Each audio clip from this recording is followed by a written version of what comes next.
Assalamualaikum warahmatullahi wabarakatuh. Waalaikumsalam warahmatullahi wabarakatuh. Grossever, alhamdulillahirobbilalamin. Majalah Gross Digital, garis miring Gross TV kembali mengudara. Dan di hadapan Gross TV ini sedikit informasi. Mentang-mentang sudah PLT, masa baktinya udah habis sebagai ketua Pengwil Jateng INI diserahkan ke PLT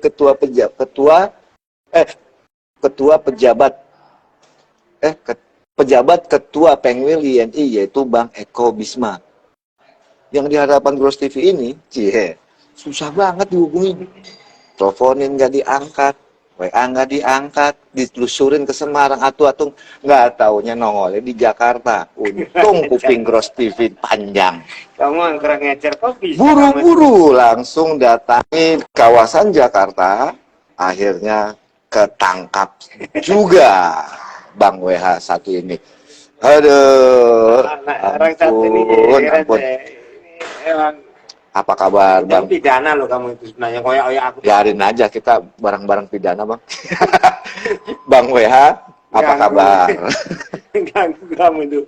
Bener, kamu tuh ganggu kok. Enggak, aku nggak ganggu. Makalahnya itu. Jadi gini, sebetulnya saya tidak mengganggu Bang WH. Saya akan bertanya, Bang WH menjawab. Selesai. Iya, tapi kan masa aku habis olahraga, habis gini kamu wawancarai, kamu Makanya kalau di WA dijawab, kasih unjuk posisinya, jadi enak, lagi rapi. Mudah dari pagi dapetnya sore, akhirnya siang aja itu baru bikin flyer dadakan. Coba bayangin Profesor. Mentang-mentang udah nggak jadi, bukan nggak jadi ya, jadi penasehat. kan bebas. Kasihan Bang Eko puyeng. Oke, terlepas dari itu Bang WH, seperti di flyer yang sudah saya buang ya, itu kan kembali nih muncul yang Flyernya apa sih flyernya? flyernya itu ini Grossever. Kok aku nggak dikasih tahu? Nah, ini flyer yang kita buat. Tuh, baru kasih unjuk ke langsungnya. Oke, Baca. ini judulnya, apakah KDK dijadikan alat politik praktis dalam pertumbuhan Ikatan Notaris Indonesia, dalam kurung, bagaimana memahami pasal 22 anggaran rumah tangga organisasi Ikatan Oh, Notaris jadi lo tanya kepada gue bahwa KDK itu dijadikan alat politik, benar enggak gitu? Seakan-akan. Oh, seakan-akan. Kenapa enggak Bang? gitu? Betul, kenapa? Tanyanya sama gue. Saya kan bukan ADK, bukan KDK. KDK itu kan seluruh anggota. Iya. Oh sih. Cuman kan yang saya kan ingin ngobrol nih sama Bang. Gitu. Oke lah. Ngobrol jadi gini Bang Bro, Bang WH, Ya. Bang WH, Bang Prop, Bang Widi, Bang AP tapi ya, dilarang. Pasti dilarang, nggak boleh pakai Profesor, Doktor, Haji, Widianto, ada yang baper kalau ada sebutan Prof itu. Oke, Bang WH. Apa? Iri tanda tak mampu apa? Iri tanda Nanti ada Dumas laporan ke polisi mengatakan pengaduan masyarakat. Bisa. Jadi gini Bang. Ada pengecut itu. Gini. Gak berani laporan sendiri. Jadi gini Bang WH. Kalau ini kan kembali muncul di tanggal 29 November ini, keputusan di luar Kongres. Isinya, poin isinya itu katanya hasil remuk nasional. Ini saya bacain poin-poinnya aja. Yang mohon maaf, Grossever, koreksi kalau ada yang salah. Itu katanya hasil remuk nasional memutuskan mengambil poin ketiga, menyerahkan ke Kementerian ATR BPN untuk penyelesaian. Kan kemarin udah kita bahas yang itu. Itu, makanya ini isi KDK-nya. Isi KDK-nya. Dan poin ada satu poin bahwa Kongres diundur di bulan Maret 2023. Oh, iya. Diperkirakan berdasarkan isinya Maret tahun 2026.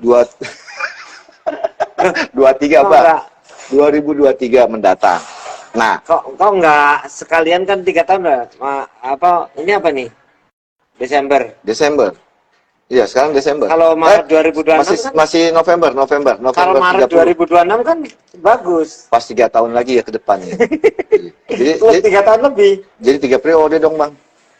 Kan malah bagus. Iya sih, jadi nggak perlu Kongres ya.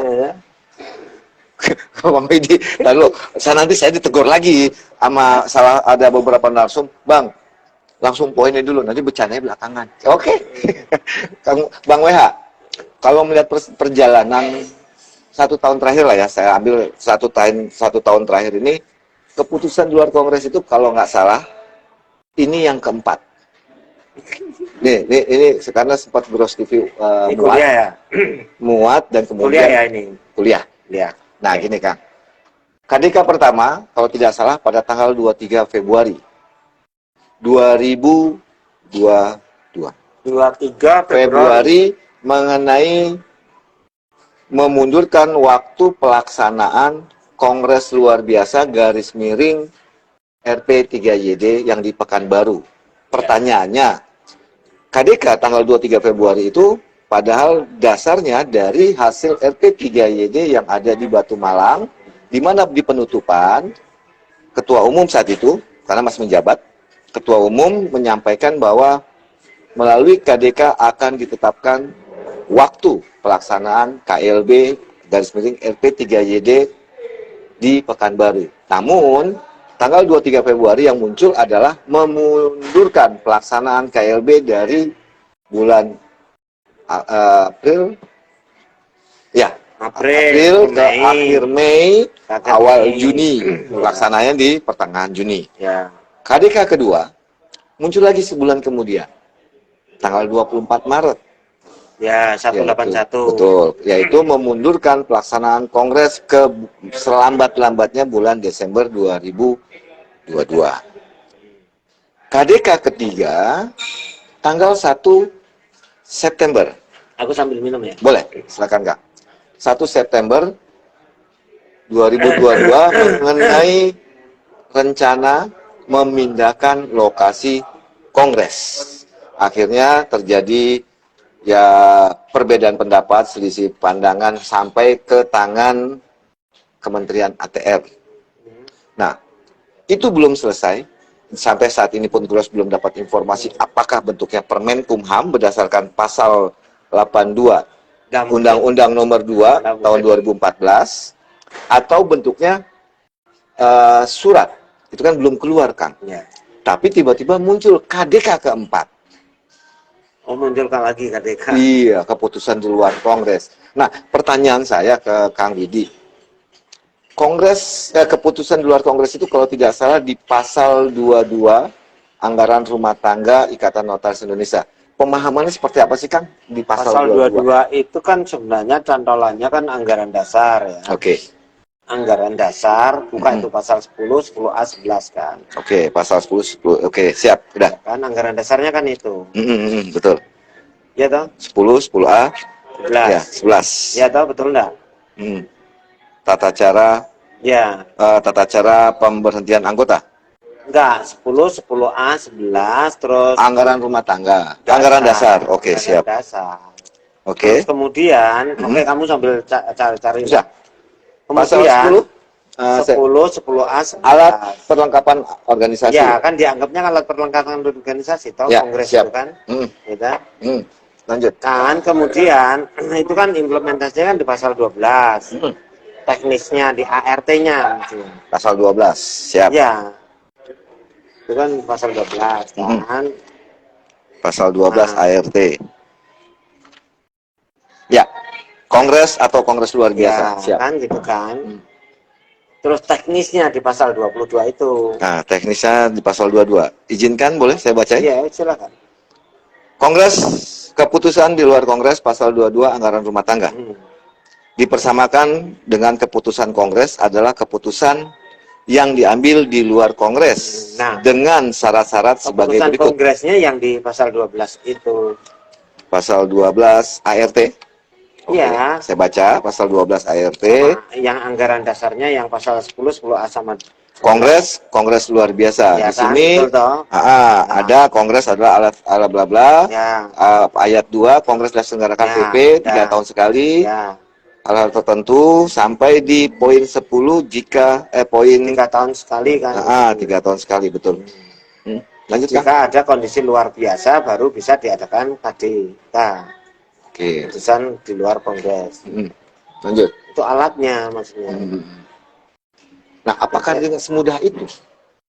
Enggak, sebentar. Kan kemarin sudah saya terangkan. Makanya gini loh, belajar hukum itu kan tidak asal-asalan. Kalau orang hukum itu, kalau asal-asalan tuh ya akhirnya ya seperti ini yang terjadi. Gini loh, saya kasih tahu cara belajar hukum. Siap. Ya benar. Jadi kan selalu saya sampaikan dalam belajar hukum itu. Hukum itu law social engineering. Pahami ini teorinya Roskopun ini. Siap.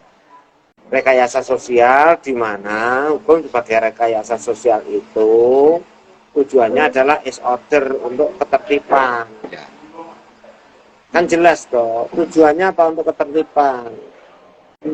Kalau tingkat negara tertentu Iya, diaturnya, maksudnya prim hukum itu diatur sedemikian rupa agar tertib. Ya, siap.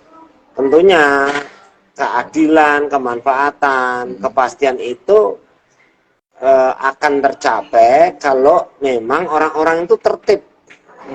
Maksudnya tertib itu mengikuti aturannya. Berarti itu tidak hanya tahu, jadi tapi tidak memahami, liar. Enggak, mematuhi aturan yang ada. Gini loh, misalkan kita mau buat nih pertandingan olahraga nih. Ya.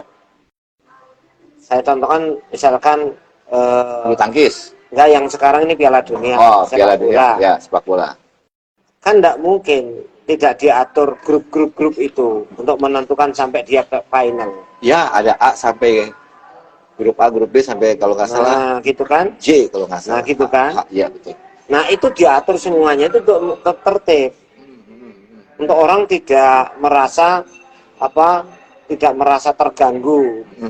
Siap. Gitu. Sehingga orang itu di situ, ya kan? Kamu fokus sini biar nggak ganggu saya. Ini Ya. lanjut. Jadi gini,